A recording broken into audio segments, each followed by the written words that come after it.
nosotros un abogado constitucionalista para hablar de lo que fue una de las noticias fuertes de ayer, sobre todo, ¿no? La renuncia de García Mansilla como juez de la Corte Suprema, después de que el Senado votara en contra de su designación. Nosotros también lo habíamos tocado el tema la semana pasada, y es una locura que el Senado le vote en contra y que García Mansilla continúe como juez de la Corte. Bueno, esto decantó finalmente. Vamos a hablar con Jorge Alberto Diegues, que es justamente abogado constitucionalista. Doctor, buen día, ¿cómo está? ¿Qué tal? Buen día, ¿cómo están ustedes? Bueno, gracias por estos minutos. Doctor, usted hizo un análisis de lo que fue la carta de renuncia de García Mansilla. Me pareció muy atinado, muy interesante. ¿Nos puede compartir algunos conceptos de ese análisis, posterior a la carta de renuncia del juez?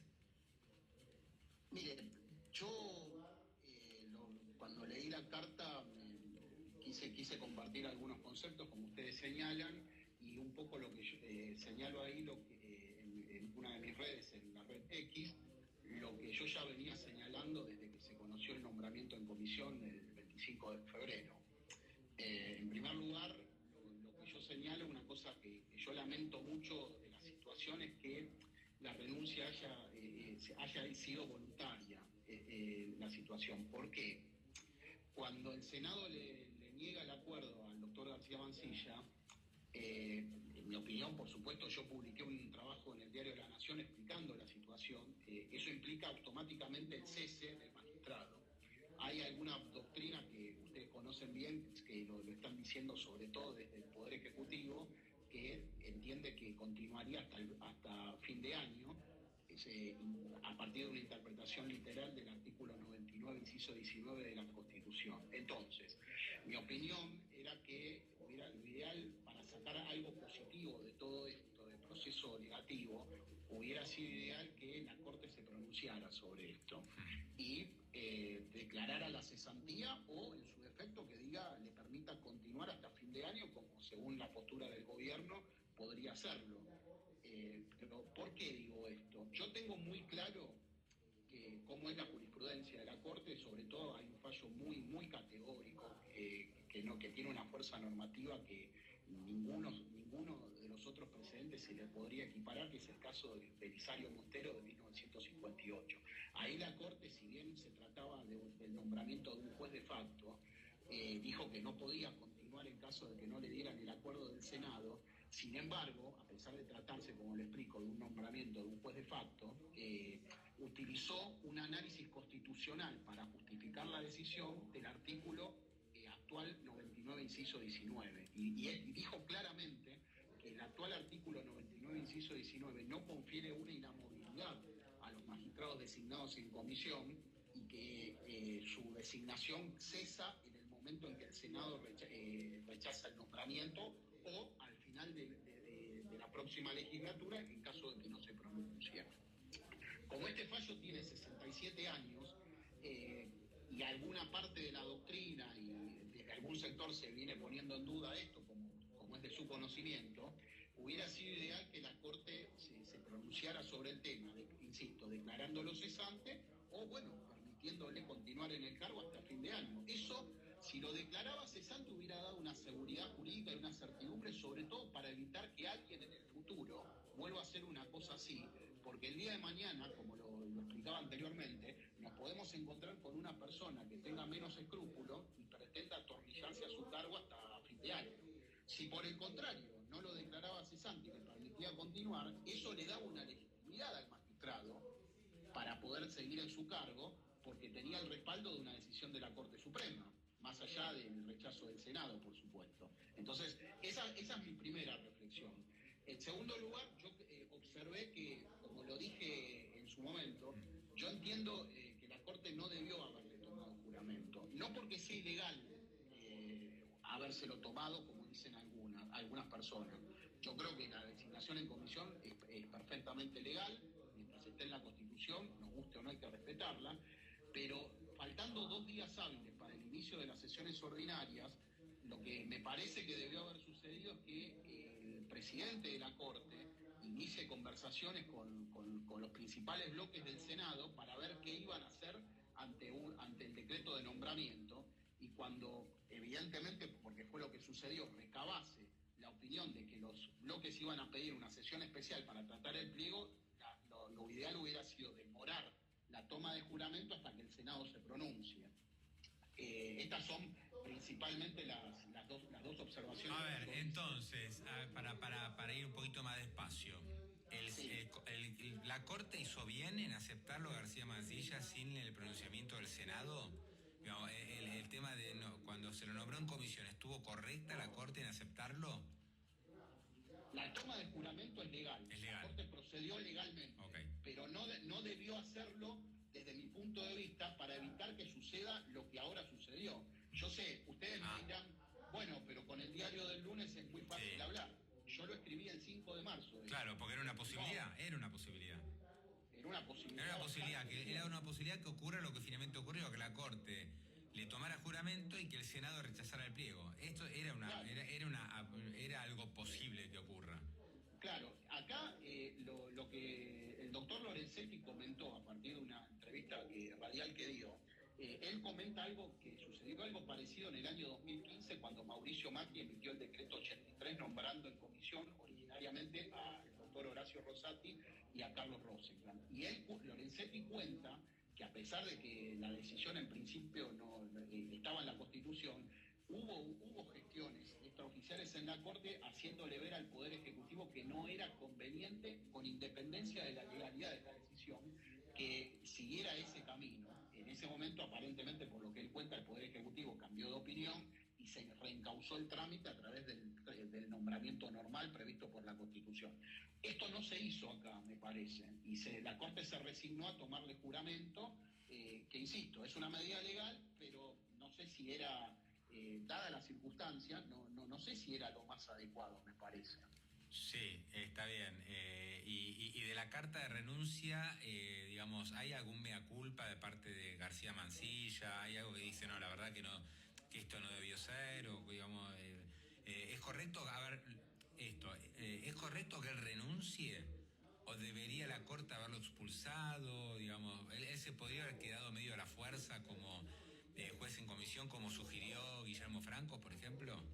Bueno, esa Pablo, es la gran discusión para algunos que defienden la postura de que se puede quedar a fin de año. Yo no tengo ninguna duda de que la decisión del Senado, una vez que es una cuestión formal, el Senado vota, la presidencia del Senado le envía el oficio, supongo que ahora digitalmente, al Poder Ejecutivo notificándole la decisión.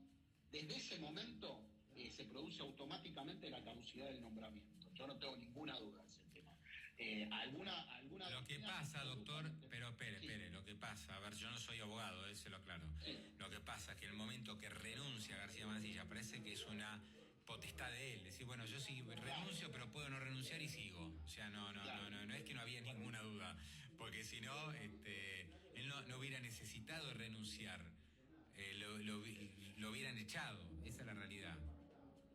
Bueno, lo que yo no, cuando te digo que no hay ninguna duda es porque yo no la tengo. No, por eso. Y la mayoría de la doctrina. Claro. Yo subí en mi red X, hice un relevamiento doctrinario de todos los manuales de derecho constitucional que los tengo, desde 1907 para acá, y de todos esos autores que se pronunciaron, que fueron 28, solamente 4 dicen que se puede quedar un designado en comisión hasta fin de año, para que vos tengas un panorama. Claro, volviendo a lo que vos señalás, yo estoy de acuerdo, por eso creo que debió haber habido un pronunciamiento de la Corte, a mi modo de ver, declarando la cesantía, sobre todo para sentar un criterio para el futuro, básicamente. Cuando él renuncia, queda la posibilidad de que no le acepten la renuncia. Yo descarto que eso vaya a suceder, ¿no? Porque si no le aceptan la renuncia, la Corte se podría pronunciar. Yo creo que el presidente le va a aceptar la renuncia. Pero ante esta situación, claro, Manuel se va voluntariamente, ¿no? Y entonces el periodismo, los medios, los que no estudian el tema, no saben, no tienen a ciencia cierta la certeza de si en el futuro esto se puede volver a dar o no. Esa es una de las críticas que yo hago al tema de la renuncia. Para mayor argumentación, Manuel mismo, el doctor García Mansilla, dice expresamente que él se podría haber quedado hasta fin de año. Claro, él admite que podría haberse mantenido en el puesto. Sí, exactamente. Y yo, ¿Y usted cree que no? ¿Usted cree que no? No lo creo, no tengo ninguna duda de que no es así. Claro. Sí, hubiera habido un conflicto importantísimo, ¿no? Porque todos los fallos con García Mansilla dentro de la Corte, en este contexto, hubieran sido muy discutidos. Lo ideal Ese es hubiera un sido, peligro. lo ideal hubiera sido que la Corte como te comenté, que la Corte se pronuncie. Si se pronuncia por el cese, se tiene que ir, no hay ninguna duda que se tiene que ir. Si por el contrario, yo no tengo razón y le permite continuar, bueno, eso hubiera dado una certidumbre, más allá de compartir o no la decisión, hubiera dado una certidumbre y este tema que vos planteás se hubiera reducido. Porque tendríamos la legalidad de una decisión de la Corte, me parece. Sí, acá alguien me dice justamente por X, no lo pueden echar porque el nombramiento es legítimo y legal. O sea, él ya lo nombraron, es legítimo, era legal, no lo podían echar. O sea, él renuncia, pero lo que dice esta persona que lo está escuchando es no lo podían echar porque ya estaba nombrado. Bueno, ellos tienen la teoría que desde el momento que jura, se incorpora a la Corte y tiene derecho a permanecer hasta el fin de las sesiones legislativas. Hasta el 30 de noviembre era, sí. No necesariamente es el 30, porque el fin de las sesiones legislativas es, en principio, si son las ordinarias, pero si se convoca, si se prorroga las sesiones, si se convoca a sesiones extraordinarias, puede permanecer hasta el 28 de febrero. Si es que el presidente lo convoca. ¿Podían echar, a ver, los jueces de la Corte, podían echar a un par o no?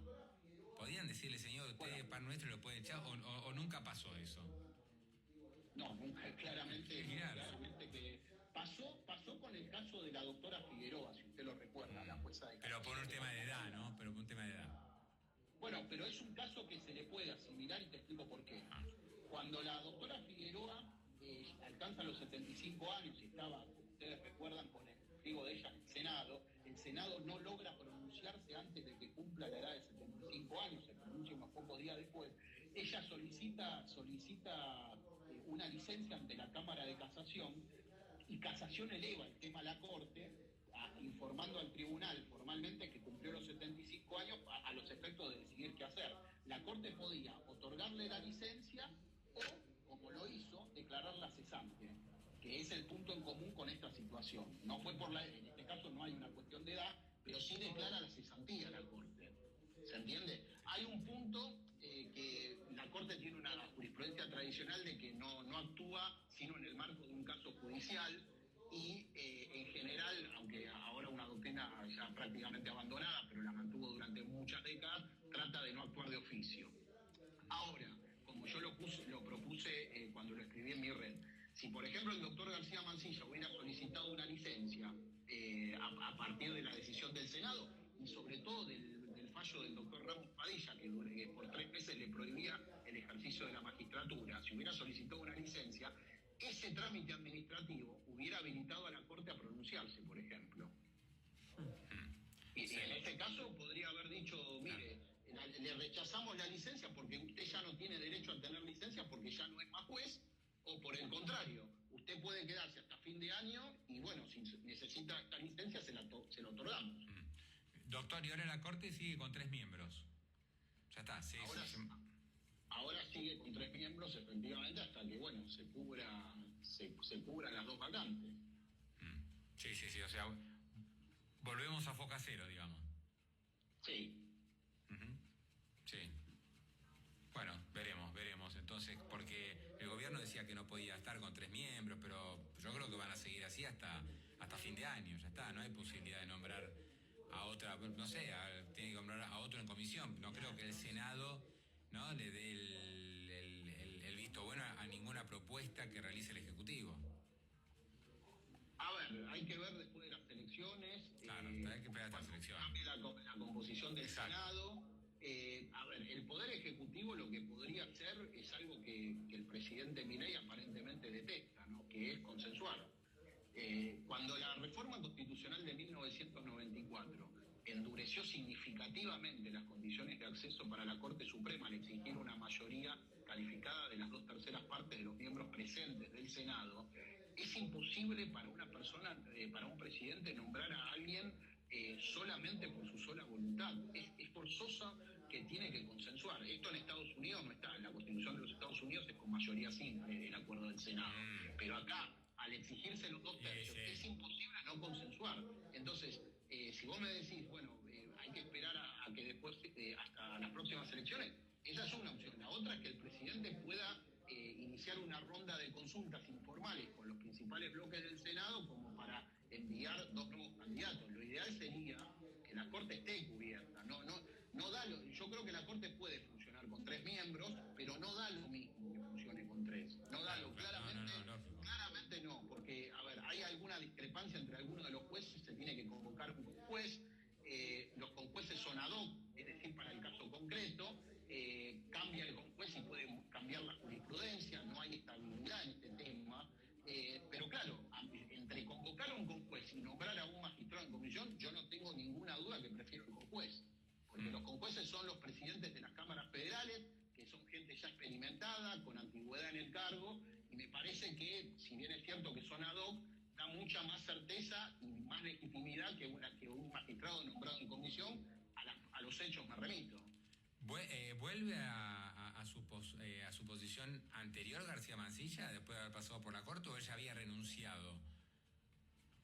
¿En qué sentido su posición anterior? No, digo, si era juez, a un cargo anterior dentro de la justicia, digo.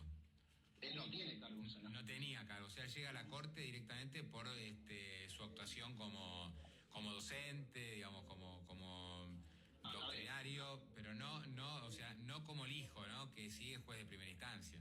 Exactamente. Correcto. Y ya, con esto que pasó, ¿él ya tiene derecho a la jubilación, por ejemplo, como ex juez de la Corte? No sé si usted lo sabe eso. No, porque la ley 24018, en el artículo 2, para tener derecho a la jubilación como juez de la Corte, le exige 4 años de permanencia. Ah, ok. Tiene que ser por lo menos 4 años juez de la Corte. Se tiene que haber mantenido en el cargo 4 años, por lo menos. Sí. Ok, sí, o sea que no le corresponde la jubilación. Clarito. En principio te diría que no, salvo que haya alguna interpretación rara. Siempre hay alguna interpretación, pero correcto. Pero no debería. Doctor, muy claro, le agradezco, la verdad. ¿Y en dónde lo pueden seguir? En redes sociales, muy interesante, todo lo que estuvimos charlando. Bueno, muchas gracias. Mi cuenta de X es @JADiegues. Tengo la cuenta, uso la cuenta de X, ex Twitter. Perfecto, @JADiegues, y ahí ya lo pueden seguir, los que tengan ganas de estar al tanto de temas legales, como es mi caso, que no soy especialista y me gusta nutrirme de gente que veo que es experta y que sabe mucho, y lo consulto. Me gustaría sumarte una cosa, si es posible. Sí, por favor. Porque vos sabés que la cláusula nuestra que regula los nombramientos en comisión, yo hice un estudio en mi red X sobre este tema, está calcada de la Constitución de los Estados Unidos. Y en Estados Unidos hubo 4 precedentes de magistrados rechazados por el Senado. Uno de ellos, un presidente de la Corte Suprema, el juez John Rutledge. Y en Estados Unidos la regla es que se quedan hasta fin de año. Nobleza obliga, quiero decírtelo esto, de acuerdo a los precedentes que yo conseguí. Hubo un caso, por ejemplo, en 1834... En Estados Unidos. En Estados Unidos, con el juez federal de Ohio, Benjamin Tappan, que fue rechazado por el Senado en el mes de mayo y se quedó hasta fin de año. Claro. O sea que en Estados Unidos esto, digamos... Sí. Con una sanción, que no pueden cobrar sueldo desde el momento que el Senado les rechaza el pliego. Está bien. O sea que aplicando la doctrina norteamericana se podría haber quedado García Mansilla hasta fin de año sin cobrar sueldo, pero como juez de la Corte. No, sin cobrar sueldo no, porque en Estados Unidos, eso es así en Estados Unidos por una disposición legal. Sí, para eso. No, si se hubiera seguido el caso norteamericano, digo. El tema es que acá, yo lo publiqué en este trabajo que te comento en el diario, que gentilmente me publicó el diario La Nación. Yo leí los diarios de sesiones del Congreso del Senado de la Confederación, y leí los debates de la Convención del 60. ¿Qué pasaba en esa época? Cuando la Constitución, no sé si tengo tiempo, ¿no? Porque si no, pero lo dejamos para otro momento. Vos me decís. No, un segundito porque estamos con otros temas, pero si puede resumirlo. La Constitución originaria del 53 no tenía esta cláusula de que los nombramientos en comisión expirarán al fin de la próxima legislatura. Permitía hacer al presidente nombramientos en receso, que tenía la obligación de dar cuenta de inmediata al Senado para obtener su aprobación, decía. No decía nada de que regían hasta fin de año, etcétera. Urquiza hizo, durante su presidencia, hizo la mayoría de los nombramientos que requerían el acuerdo del Senado, los hizo en comisión, justamente en receso. El Senado rara vez trató los nombramientos y como no decía nada en la Constitución, regían indefinidamente hasta que el Senado se pronunciase. La Convención del 60, justamente, a instancias de Domingo Faustino Sarmiento, que fue el miembro informante de la cláusula, quiso corregir esto y vio con gran disfavor el hecho de que los nombramientos rigieran indefinidamente. Entonces, para eso, estableció esta cláusula, copiando la Constitución de los Estados Unidos, de que los nombramientos expirarán al fin de la próxima legislatura. ¿Qué significa esto concretamente? Que esa cláusula de expiración de los nombramientos al fin de la próxima legislatura rige para el caso de que el Senado no se pronuncie, pero no cuando el Senado se pronuncia, porque cuando el Senado se pronuncia rechazando el nombramiento, va de suyo de que no puede continuar en el cargo, porque los nombramientos en comisión son la naturaleza jurídica que tienen, son nombramientos al referéndum del Senado. Correcto, clarito. Doctor, un abrazo grande, gracias. Muchísimas gracias a ustedes y a su disposición.